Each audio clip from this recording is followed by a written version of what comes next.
The bus drops me off in the last parking lot at Steamboat Rock State Park in eastern Washington. I am looking for some sunshine. As I study this massive 800-foot tall rock, a small car with Canadian plates pulls up, and a gentleman and his small black dog emerge. He turns as they start up the trail and gives me a searching look. Definitely looks like a French-Canadian, all right.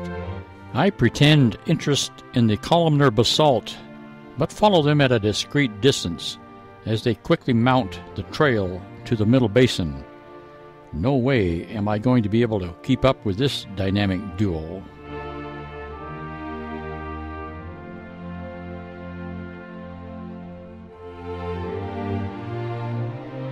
A pause to admire the view from the rim. Impressive, like looking down at the parking lot from an airplane.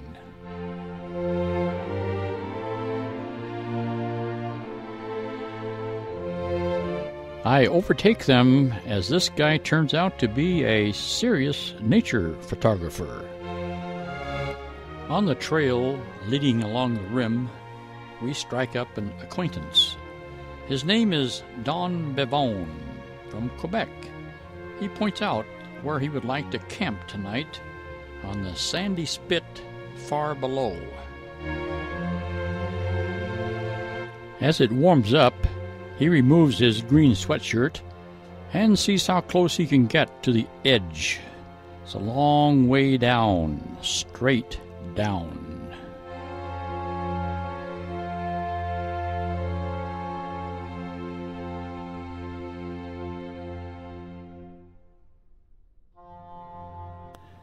At the northern end of this dry mesa, the wildflowers are abundant.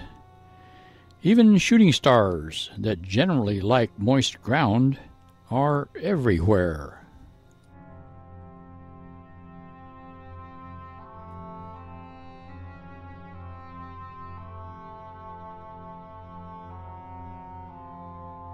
It's a long way around this huge mesa.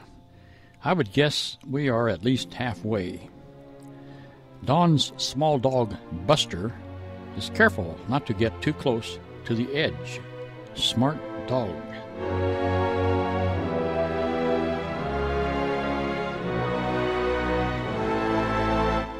Along the west rim, there are lots of huge boulders, erratics, dropped by an Ice Age glacier before the huge coulee formed around Steamboat Rock. My new friend is a bit of a clown. Steamboat Rock is so big that it has its own small coulee carved into its southwest flank. Frost has split this huge erratic.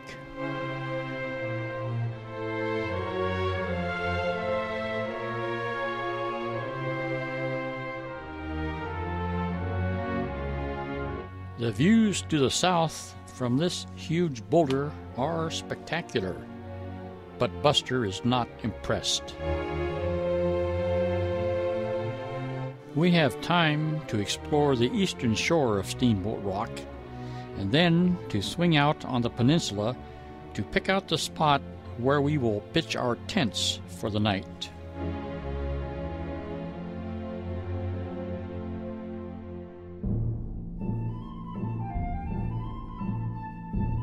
Canuck camping gear, a nice big pillow, and a doggy bed for Buster. In the morning, we have noisy, curious visitors. What do you say?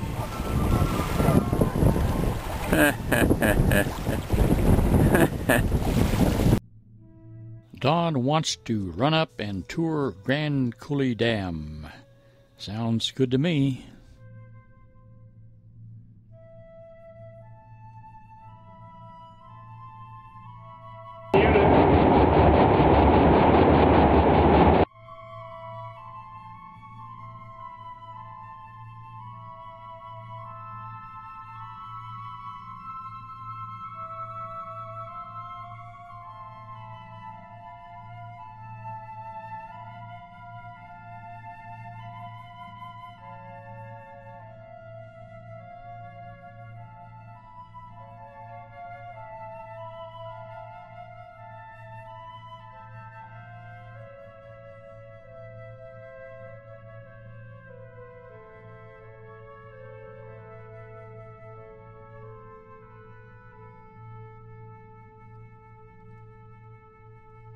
we decide to look for the hole in the wall that opens to a hidden coulee where there are Indian petroglyphs.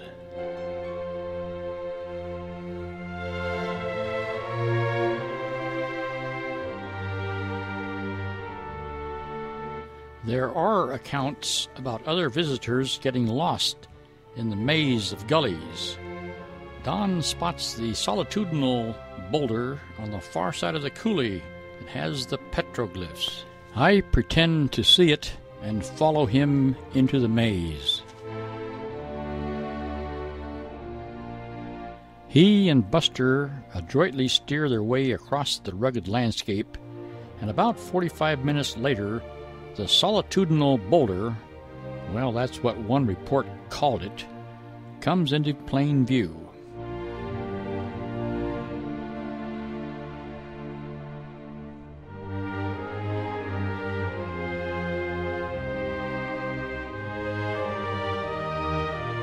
Now, can we find our way back to the hole in the wall? Ah, success. We check the fishermen at Dry Falls Lake and then drive up to the lookout.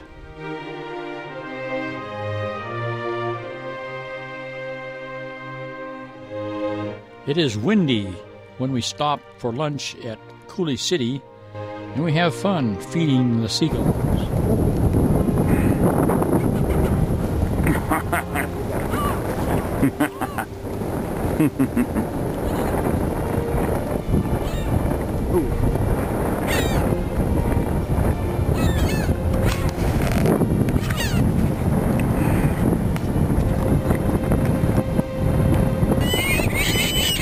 Oh my! Oh my! One right over your head. We spend a bit of time at the Feathers near Vantage, and then wander through the wildflowers on the plateau to look down on Sunshine Wall.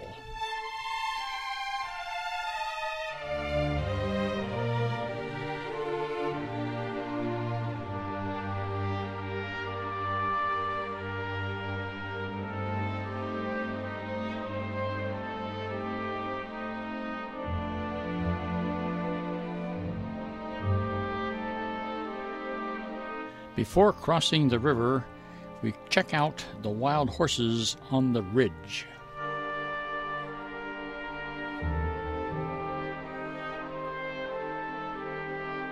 We leave the sunshine, and sure enough, it is snowing at Stevens Pass.